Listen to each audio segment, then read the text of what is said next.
Bonjour, je m'appelle Thierry Lefebvre et aujourd'hui nous allons parler de figures rythmiques. Mais c'est quoi les figures rythmiques? Très bonne question. En fait, les figures rythmiques, c'est les différentes formes qui forment le rythme dans ta partition. Et aujourd'hui, nous allons en voir 8. Ceci est une noire. Tu peux la reconnaître généralement par sa couleur. La noire est la plus facile des figures rythmiques parce que généralement parlant, elle est l'équivalent de la pulsation de la musique. Ça veut dire que si tu as une musique qui sonnerait comme ceci, la noire, elle, jouerait comme cela.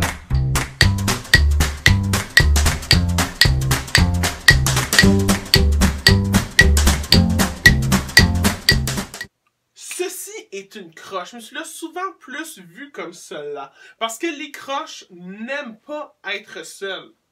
En fait, une croche tout seul, c'est l'équivalent d'un demi-temps. Alors, il y a deux croches dans une noire. Si on mettait la même chanson que tout à l'heure, les croches sonneraient généralement comme cela.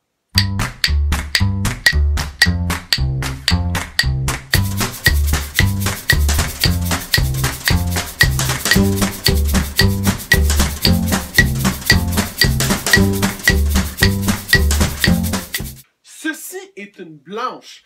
La blanche est un peu comme le papa de la noire, si tu veux le voir comme ça. En fait, elle dure 2 temps, alors que la noire en dure juste 1. Si la croche est 2 fois plus vite que la noire, la blanche est 2 fois plus lente que la noire. Dans la même chanson, elle sonnerait comme ceci.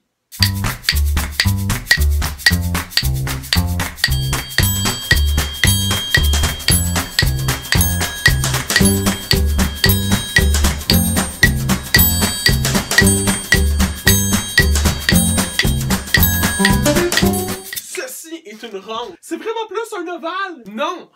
La ronde, elle dure 4 temps en tout. Ce qui veut dire qu'il y a 4 noirs dans une ronde, il y a 2 blanches dans une ronde, il y a 8 croches dans une ronde. La plupart du temps, une ronde va souvent durer une mesure. Dans notre chanson, la ronde va sonner comme cela.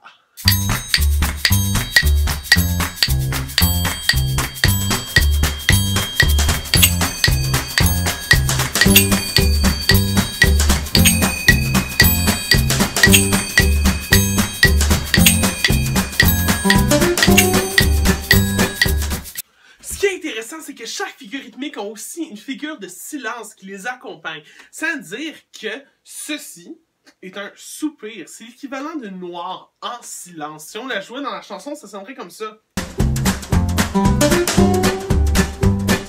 C'est pour ça qu'on a besoin des figures rythmiques, parce que seulement les figures de silence ne font pas une bonne chanson en soi.